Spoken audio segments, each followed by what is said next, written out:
এটা কি রাষ্ট্রীয় সম্পদ? এটা কিন্তু রাষ্ট্রীয় সম্পদ না স্যার। আমাদেরকে ভাঙতে গেলে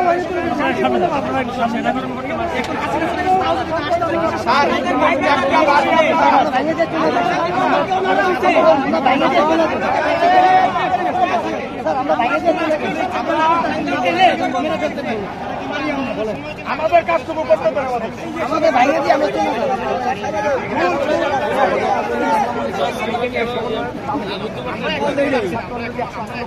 স্যার আমরা তো মারামারি করতে আসি না স্যার, আমরা বাইরে দিয়ে চলে যাই, আমরা বাইরে দিয়ে চলে যাবো।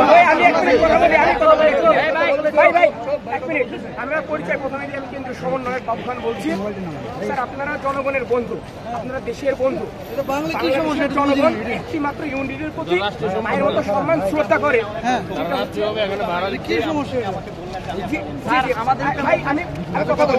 আমি কথা বলি, মায়ের মতো মাকে যেমন সম্মান করে শ্রদ্ধা করে, বাংলাদেশ সেনাবাহিনীকেও এই বাংলাদেশের জনগণ সেইভাবেই শ্রদ্ধা করে। সবার উদ্দেশ্যে দেখেন, আজকে সবার জন্য সুখের একটা খবর, হাইকোর্ট থেকে শেখ হাসিনার সর্বোচ্চ মৃত্যুদণ্ড দিয়েছে।